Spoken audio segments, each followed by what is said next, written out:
안녕하세요. 수능 모의고사 성적표의 이해에 대해서 여러분들과 만나 뵙게 된 저는 서산여고 근무하고 있는 교사 유홍규라고 합니다.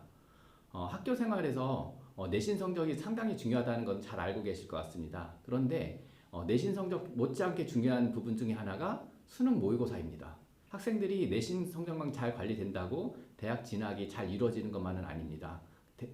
서울 수도권 대학들의 상당수는 수능 최저학력 기준을 지금 내걸고 있고 정시 모집에서도 수능에 대한 중요성이 강조되고 있다 보니까 여러분들은 아무래도 수능 모의고사에 대한 관심이 좀 많을 필요가 있어서 이 자리를 준비하게 됐습니다. 특히 중학교 학부모님 학생들은 3월 달에 시행되는 모의고사에 대한 관심이 상당히 많으신 걸 제가 확인을 했습니다. 그래서 오늘은 수능 모의고사 성적표를 바탕으로 수능 모의고사에 대해서 안내해 드리는 시간을 갖도록 하겠습니다. 모의고사 연간 개월근 어떻게 되나요?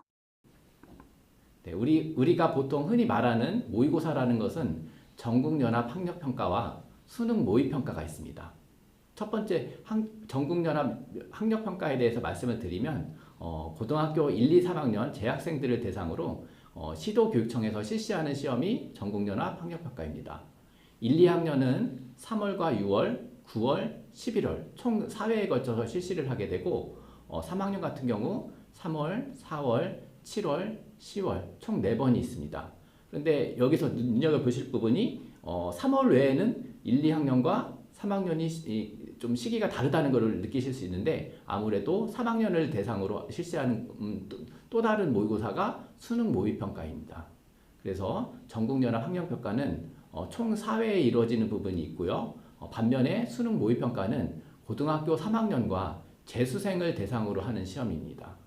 수능은 한국교육과정평가원에서 실시하는데 학생들이 느끼기에는 시도교육청 문항과 수능 문항이 다소 차이가 있다는 생각을 할 수도 있는데 아무래도 수능을 실시하기 전에 두 차례 모의평가를 실시하는 것이 바로 수능 모의평가입니다. 그래서 6월과 9월에 두 차례 실시를 하게 되고 두 차례 실시한 이후에 수능 시험이 11월에 진행되는 겁니다. 그래서 앞에서 1, 2학년 같은 경우에는 3월, 6월, 9월, 11월이라고 했는데 3학년 같은 경우에도 6월, 9월 모의평가가 있고 11월에 수능 시험이 있습니다. 그렇다 보니까 3학년 입장에서는 3, 6, 9, 11월 외에 4월, 7월에 그리고 10월에 세 차례 더 실시한다고 보시면 되는데 전국연합 학력평가와 수능 모의평가는 목적이 좀 차이가 있습니다. 전국연합 학력평가는 학생들의 대략적인 성취도 수준을 파악하고 본인의 부족한 부분을 보완하는 이런 용도인 반면에 수능 모의평가는 재수생을 포함해서 정확한 학생의 위치를 평가하는 시험이기 때문에 성적표에서도 제공되는 정보가 좀 차이가 있습니다. 그래서 전국연합 학력평가에서는 학생의 원점수, 표준점수, 백분위, 등급, 그리고 학급 석차와 학교 석차, 영역별 응시자 수, 문항별 정답률, 그리고 본인 점수와 평균 점수 등 다양한 정보를 제공을 하면서 학생들에게 다양한 정보를 줄 뿐만이 아니라 학생들이 보완해야 할 부분, 그리고 학업 성취도에 대한 현재 위치를 정확하게 파악하는 게 문제이고요. 반면에 수능 모의평가는 수능 시험에 준하는 시험이다 보니까 표준 점수, 백분위, 등급, 응시자 수, 그러니까 어찌 보면 학생들에게 다양한 정보를 제공하기보다는 정확한 평가를 하기 위해 실시되는 시험이라고 생각을 하시면 좋을 것 같습니다. 모의고사 시간과 출제 범위는 어떻게 되나요? 네, 우선 실시하는 영역을 보게 되면 국어와 수학, 영어 우리가 중요하게 생각하는 그리고 한국사 시험, 그 다음 사회 그리고 과학, 직탐이라고 하는 사회과학 직업이라고 하는 탐구 영역이 있습니다. 그래서 먼저 국어 같은 경우는 45문항, 수학은 30문항, 영어는 45문항, 총 배점은 세 과목이 모두 100점입니다. 근데 여기서 이제 조금 차이가 있다면 수학은 단답형을 30% 포함을 하게 되고 있고 영어는 듣기평가가 또 중요하기 때문에 듣기평가 17문항을 같이 진행하면서 국어는 80분, 수학은 100분, 영어는 70분으로 진행을 하고 있습니다. 다음으로 이제 한국사 시험을 보게 되는데 한국사는 수능 시험에서 반드시 응시해야 되는 필수 영역입니다. 그래서 한국사 같은 경우에는 20문항 50점으로 30분간 진행을 하게 되고, 그다음 탐구 같은 경우는 사회탐구, 과학탐구, 직업탐구로 구성이 되는데 총 2개 과목을 선택해서 30분씩 진행을 하게 됩니다. 그리고 문항수는 20문항 50점. 네. 그리고 마지막 5교시는 제2외국어 또는 한문을 응시할 수 있는데 문항수는 30문항, 그리고 배점은 50점이 됩니다. 네. 이어서 말씀을 드리면 국어와 수학은 선택 과목이라는 개념이 있습니다. 무슨 의미냐? 국어 같은 경우 공통과목 독서와 문학을 다 같이 응시하면서 학생들은 화법과 작문, 언어와 매체라는 과목 중에 하나를 선택을 해야 됩니다. 반면 수학 같은 경우에는 공통과목으로 수학 1과 수학 2를 같이 응시하게 되고, 나머지 확률과 통계, 미적분, 기하 3과목 중에 한 과목을 선택을 해야 됩니다. 그래서 수학 같은 경우 공통문항이 75%, 선택이 5% 내외로 진행이 되는데, 국어도 마찬가지로 앞에 말씀드린 것처럼 75%와 25% 내외로 시험을 응시하게 됩니다. 그리고 영어와 한국사는 절대평가로 뒤에 다시 한번 말씀드리겠지만 자신의 점수를 기준으로 등급이 산출되게 되는데, 영어는 고등학교 1, 2학년 때 배우는 영어 1, 2를 바탕으로 지문과 자료를 활용해서 출제하고 있고, 마찬가지로 한국사 같은 경우도 우리 역사에 대한 기본 소양을 평가하기 위한 목적으로 출제되고 있습니다. 아무래도 이제 수능에서 또 관심 있는 분야가 바로 탐구 영역인데요. 사회나 과학 탐구, 보통 인문계열 학생들이 많이 선택을 하는데 과목당 20개 문항이고, 사회는 총 9개 과목입니다. 9개 과목. 그리고 과학은 총 8개 과목이 있습니다. 그리고 직업 탐구 같은 경우는 이제 성공적인 직업 생활이라고 하는 공통 과목과 농업, 공업, 상업, 수산, 인간 발달, 이렇게 5과목 중에 하나를 선택해서 총 6개 과목을 중에 이제 선택을 하게 되는 개념입니다. 그리고 마지막으로 제2외국어 같은 경우는 독일어부터 한문까지 총 9개의 과목 중 하나를 선택해서 응시하게 됩니다.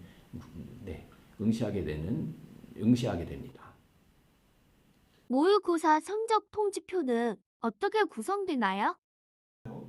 네, 모의고사 성적표에 대해서 한번 말씀을 좀 드리겠습니다. 앞에서 말씀드린 것처럼 전국연합 학력평가는 학생들의 석차를 내는 게 목적이 아닙니다. 아이들에게 부족한 부분을 일깨우고 현재 아이들의 학업 성취도가 어느 정도인지를 파악해서 본인의 이제 부족한 부분을 메우는 것이 이제 목적이기 때문에 다양한 정보를 제공하려고 노력을 하고 있죠. 네, 먼저 원점수라는 개념은 자신이 받은 점수입니다. 이 학생 같은 경우는 국어에서 화법과 작문이라는 과목을 선택한 상황인데 100점 만점 중에 79점을 받은 거죠. 네.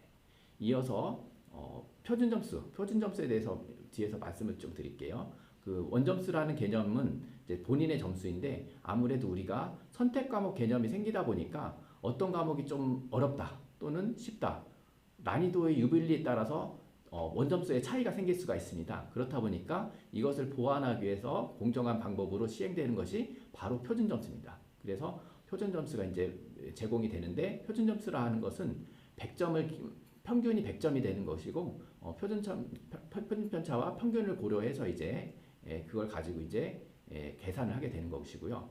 그 다음에 제공되는 자료가 학급 석차, 그 다음에 학년 석차, 전국 석차예요. 네. 그러니까 이 친구는 반에서 22명 중에 국어는 4등, 뭐 수학은 1등, 이런 식으로 이제 표기가 되고 있고요. 전국 100분위 같은 경우가 79%, 89% 이런 식으로 전국에서 본인의 위치를 확인할 수 있는 것이 전국 100분위입니다. 그래서 이런 100분위를 바탕으로 해서 이제 등급이 이제 산출되는 것이고요. 그 다음에 과목별로 응시한 학생 수가 나오는데, 다른 영역들은 다 수가 비슷한데 이제 탐구 영역 같은 경우는 좀 차이가 보이잖아요. 생활과 윤리라는 과목을 선택한 학생들의 수, 그 다음에 윤리와 사상을 선택한 학생 수가 다음과 같이 표기가 됩니다. 다음으로 학생의 이제 성적을 잘 조합해서 100분위가 대략 어느 정도 등급인지를 제공해주는 부분이 있습니다. 그래서 뭐 국어와 수학, 탐구 영역을 합산했을 때 이 학생의 경우 대략적으로 94.44% 이 정도에 위치한다는 것을 제공해주고 있습니다. 그렇다 보니까 모의고사 성적표를 보면서 본인의 원점수와 표준점수 반드시 확인을 해야 되고, 100분위와 등급을 통해서 내 모의고사의 상대적인 위치가 전국적으로 어느 정도구나, 이렇게 미리 파악을 할 수 있는 것입니다.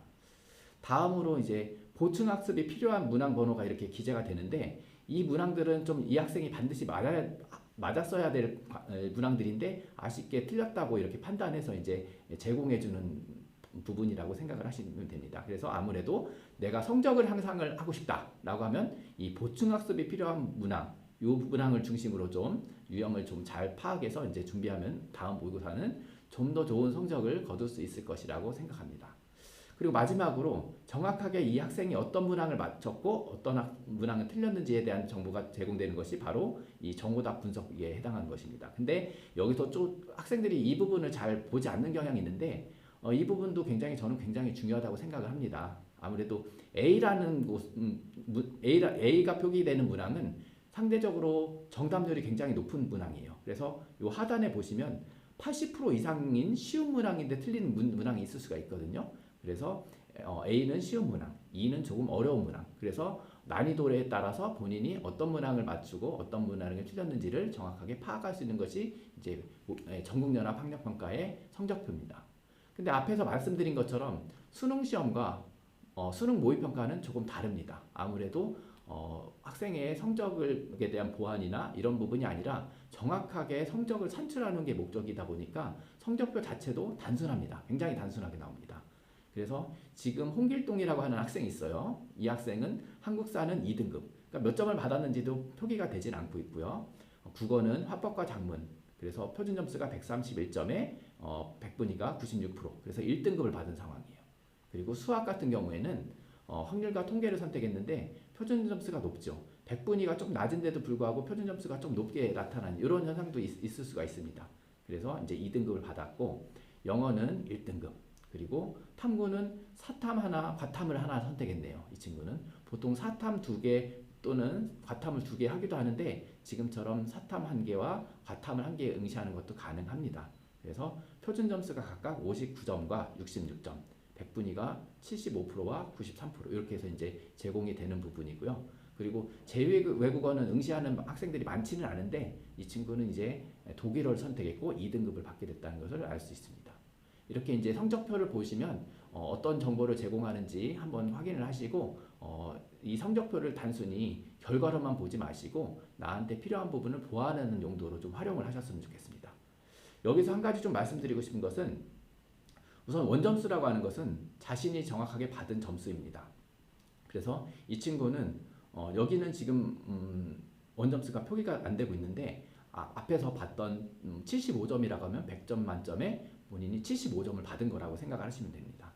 그리고 표준 점수는 앞에서도 말씀드린 것처럼 특히 탐구 영역 같은 경우는 17개 과목이 있다 보니까 과목별로 난이도를 조정하기가 사실은 쉽지는 않습니다. 그래서 원점수를 단순하게 나열을 해버리면 쉬운 과목을 선택한 아이들이 유리할 수밖에 없습니다. 그래서 원점수를 가지고 이 표준 점수라는 점수를 활용을 하게 되는데 원점수를 표준 점수로 변환을 한 다음에 그때 나온 표준 점수를 가지고 이제 본격적으로 이제 등급이나 백분위가 산출되는 겁니다. 그래서 백분위라고 하는 것은 영역별로 상대적인 서열을 나타내는 수치가 되는데 자신의 점수보다 낮은 점수를 받은 학생들의 비율인 거죠. 지금 이 학생은 상당히 성적이 좋은 친구예요. 그래서 국어는 100명 중에 상위 4%, 그러니까 이 학생보다는 96%가 자기 성적 밑에 있다고 보시면 되는데 지금 보시면 윤리와 사상은 75%죠. 그러니까 100명 중에 75명 정도가 자기보다 성적이 좀 낮구나라고 판단하시면 됩니다. 즉 상위 25% 정도에 해당한다고 보시면 될 것 같습니다. 그래서 이런 백분위를 바탕으로 해서 표준 점수와 백분위를 바탕으로 해서 등급을 산출하게 되는데 등급 산출은 다음 페이지에서 또 말씀을 드리겠습니다. 모의고사 성적은 어떻게 산출되나요? 먼저 국어와 수학, 탐구 이 세 과목은 9등급에 의한 상대평가로 진행이 됩니다. 그래서 1등급은 상위 4%, 그리고 2등급은 상위 11%까지, 그 다음에 3등급은 상위 23%까지에 해당이 됩니다. 지금처럼 9등급으로 나누어서 학생이 받은 그 백분위를 기준으로 해서 등급이 지금처럼 산출이 되는 것입니다. 다음으로 영어와 한국사, 제2외국어 이 과목들은 절대평가를 실시하게 됩니다. 그래서 수능 시험 같은 경우에서도 앞에서 등급만 산출되는 게 확인할 수 있습니다. 그래서 영어는 90점 이상이 1등급, 그 다음 80점에서 89점까지가 2등급, 그 다음 3등급은 70점에서 79점, 4등급은 60점에서 69점입니다. 그러니까 지금처럼 나오는 이 절대평가 같은 경우에는 시험이 좀 쉽게 나오면 등급이 좀 1등급 학생들이 많이 나오는 반면에 시험이 좀 더 어렵게 출제가 되면 1등급 학생이 좀 적게 나올 수도 있겠죠. 그게 상대평가와 절대평가의 차이기도 합니다. 그 다음 이제 한국사 같은 경우는 40점에서 50점까지는 1등급. 그런데 이제 이 부분을 보시면 간격이 10점 차이예요. 그런데 2등급부터는 35점에서 39점까지. 그 다음 3등급은 30점에서 34점. 4등급은 25점에서 29점까지. 다음으로 이제 제2외국어와 한문은 1등급은 한국사랑 좀 비슷한 경향이 있지만 1등급이 45점부터입니다. 그리고 2등급은 40점부터 44점, 3등급은 35점부터 39점, 그리고 4등급은 30점에서 34점 이런 식으로 이제 자신의 점수에 따라서 자신의 등급이 산출되는 것이 영어와 한국사 그리고 제2외국어 및 한문에 해당합니다. 수능 성적이 수시 모집에서 어떻게 활용되나요? 사례를 가지고 좀 말씀드리는 게 이해가 좀 쉬울 것 같습니다. 아무래도 수능 시험이 수시 모집에서는 수능 최저 학력 기준이라는 말로 이제 활용이 되는데 지금 사례를 보시면 좀 이해가 잘 될 것 같아요. 네, 먼저 이 학생은 화법과 작문을 선택을 해서 표준 점수 130점에 100분위 94%, 그다음 등급 2등급인 상황입니다. 그리고 수학 같은 경우는 100분위가 86%여서 3등급. 그다음 영어와 한국사는 앞에서 말씀드린 것처럼 절대평가다 보니까 등급만 지금 제공이 되는 상태인데 영어는 3등급, 한국사는 2등급입니다. 그리고 탐구는 물리학과 화학원을 선택을 했는데 각각 100분위가 91%, 70%죠. 아무래도 화학원이 좀 아쉬울 수 있을 것 같아요. 학생 입장에서는. 자, 그러면 이거를 어떻게 적용되는지를 보시면 수시 모집에서는 등급을 가지고 이제 보통 적용을 합니다. 그래서 서울대 지역균형 선발에서는 국어와 수학, 영어, 탐구는 2개 평균으로 3개 영역 등급 합이 7등급 이내인 경우에 수능 최저 학력 기준을 충족했다고 보시면 될 것 같습니다. 근데 이 학생의 국어 성적을 보면 2등급이에요. 그리고 수학은 3등급이고 그리고 탐구는 2개 평균 2등급과 3등급이니까 2.5등급이 되다 보니까 합산을 했을 때 7.5등급이기 때문에 이 조건을 지금 충족을 하지 못합니다. 지금 서울대 같은 경우는 국어, 수학, 영어, 탐구 4개 영역 중에서 3개 영역이 7등급 더해서 7등급인데 지금 이 학생은 7.5등급이기 때문에 충족을 못하는 상황입니다. 그런데 한양대 추천형 같은 경우도 좀 비슷한 최저 학력 기준을 가지고 있다고 생각할 수도 있는데 하나가 다른 부분이 탐구가 서울대는 2개 평균인 반면에 한양대는 탐구 1개를 반영합니다. 그렇다 보니까 이 친구가 화학을 반영하지 않고 물리를 반영하게 되면서 국어 2등급, 수학 3등급, 그리고 탐구는 물리학 2등급. 그래서 총 7등급이 되기 때문에 앞에서 서울대는 7.5등급이 되지만 한양대에서는 7등급이 되면서 충족을 하는 상황이 되는 거죠. 그리고 연세대 같은 경우도 이제 추천형을 기준으로 말씀드리면 연세대 추천형은 자연계열이 기준입니다. 수학을 포함해서 2개 영역 등급합이 5등급이고 영어는 3등급입니다. 그래서 이 학생이 이제 성적을 보면 수학은 반드시 포함해야 되기 때문에 반드시 포함이 된 거고요. 그 다음 국어랑 영어 중에는 국어 성적이 좋으니까 국어 2등급 그리고 두 과목을 합치게 된다면 5등급이 되기 때문에 충족하게 되는 상황이 되고 그리고 뒤에 하나 영어 3등급을 충족을 하고 있죠. 그렇다 보니까 이 친구는 이제 결과적으로 수능 최저를 충족하게 되는 겁니다. 네. 이런 의미로 지금 수시 모집에서 활용되고 있는데 지금 제가 말씀드린 부분을 차근차근 한번 이렇게 합산해 보시면 충족이 어떻게 되면 되는 거고 어떻게 하면은 충족이 안 되는구나 이런 거를 좀 판단하실 수 있을 것 같습니다. 최근 수능 시험 응시 경향이 궁금합니다. 네. 올해가 지금 아직 2024학년도 수능이 실시되지 않은 시점이다 보니까 최근 4개년의 이제 응시 인원을 좀 안내를 좀 드리겠습니다. 먼저 최근에 재수생이 많아졌다는 얘기는 많이 들으셨을 것 같아요. 2020년도 같은 경우는 28.3%였는데 해마다 꾸준히 증가하고 있죠. 28.3%, 28.9%, 31.1%, 35.4%. 재수생이 꾸준히 증가하는 상황에서 올해도 재수생 유입이 많다는 지금 보도가 많이 나오고 있고 실제로 모의평가에서도 전년도보다 좀 많이 응시를 한 것으로 보입니다. 그래서 전년도 기준으로는 재학생이 64.6%, 그 다음 재수생은 35.4% 정도라고 우선은 생각을 하시면 될 것 같습니다.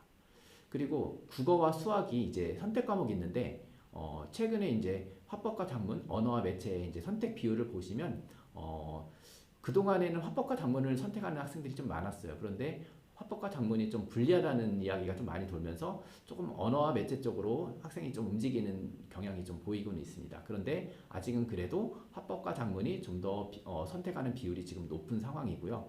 수학 같은 경우도 보통 확률과 통계는 인문 계열 학생들이 선택하는 경향이 있는데 미적분이 유리하다는 이야기가 많이 돌면서 미적분 선택자가 상당히 좀 늘어난 부분이 있습니다. 그래서 아무래도 수학 같은 경우는 확률과 통계 또는 미적분을 선택하는 학생의 비율이 상당히 높은 것을 볼 수 있습니다. 수능 모의고사 준비는 어떻게 해야 하나요? 네. 우선 기본은 학교 수업이라고 생각을 합니다. 내신은 내신, 모의고사는 모의고사 이렇게 따로 생각을 하면 모의고사 성적을 관리하기가 상당히 어려운 부분이 있습니다. 그렇다 보니까 1학년, 2학년 학생들은 지금 3개월 정도를 주기로 4차례 모의고사를 보고 있는데 내신 공부만 신경 쓰지 말고 방학 때 꾸준히 모의고사를 우선 풀어보는 게 제일 중요하다고 생각을 합니다. 그래서 활용할 수 있는 부분 중에 하나가 EBS-I라는 여러분들이 다 아실 거예요. EBS에 가시면 지금처럼 모의고사를 활용할 수 있는 탭이 보입니다. 여기를 눌러보겠습니다. 그랬더니 좀 확대해서 봤더니 지금처럼 이제 보이시죠? 네. 그리고 아래 보시면 모의고사 기출문항이 2006년부터 2023학년도까지 쭉 정리가 돼 있다 보니까 원하는 모의고사를 출력을 해서 본인이 풀어볼 수 있습니다. 그래서 문제도 있고 정답도 있고 해설이 제공이 됩니다. 그리고 모의고사 관련해서 모의고사를 풀고 나면 궁금한 문항이나 해결이 안 되는 문항들이 많이 있을 수 있는데 그 문항들에 대한 해설 강의가 다 EBS에 이제 탑재가 되어 있기 때문에 모의고사를 꾸준히 풀어보면서 해설 강의를 활용을 하시면 좋을 것 같습니다. 아무래도 내신에서 출제되는 문항과 모의고사에서 출제되는 문항의 좀 경향이 좀 다른 부분이 있다 보니까 학생들이 이제 생소해서 본인이 실력이 있음에도 불구하고 문항이 좀 생소해서 이제 적응하지 못하는 경우가 있는데 반드시 이 부분을 활용을 하셨으면 좋겠고 특히 이 영상을 보시는 중학교 3학년 학생들 그리고 학부모님들께서는 1학년 3월달 모의고사 범위가 중학교 범위예요. 그렇다 보니까 3월달 1학년 모의고사를 반드시 풀고 입학을 하는 것을 추천을 드립니다. 그리고 3학년 학생들 같은 경우는 6월과 9월에 실시된 6월, 9월 모의평가 문항을 반드시 풀어보야겠죠. 그리고 또 하나가 수능 특강이라는 교재와 수능 완성이라는 교재가 있습니다. EBS 교재는 수능과 직접적으로 연계돼서 출제가 되고 있다 보니까 수능 특강, 수능 완성을 활용하는 게 좋은데 캐릭터가 참 재미있죠. 네. EBS에서는 해마다 수험생들을 대상으로 이 표지를 설문투표에서 선택을 하도록 하는데 학생들이 지금 이 캐릭터를 선택을 했습니다. 그래서 이제 발간이 됐는데 수능 특강은 보통 한 1월에서 2월 사이에 이제 발간이 되는데 이때 이제 발간되는 수능 특강 문항을 교재를 조금 반드시 풀어보고 그 다음에 마찬가지로 수능을 앞두고 반드시 수능 완성 교재도 반드시 풀어보셔야 됩니다. 그래서 이제 수능에 대한 다양한 문제를 좀 접하다 보면 아무래도 수능 모의고사가 좀 이해가 될 거고 그리고 본인의 성적을 올릴 수 있을 것 같습니다. 그래서 학교에서는 내신 성적 당연히 중요합니다. 그렇지만 여러분들이 절대로 수능 모의고사를 간과하지 마시고 그리고 앞에서 전국연합 성적표 분석하는 방법을 보여드렸는데 모의고사 성적표를 그냥 가방에 넣지 마시고 반드시 본인이 틀린 문항을 분석을 해서 성적 향상을 위해 노력을 해주시기 바랍니다. 자, 마지막으로 끝까지 시청해 주셔서 감사드립니다. 저는 여러분들의 진학과 미래를 앞으로 응원하겠습니다. 감사합니다.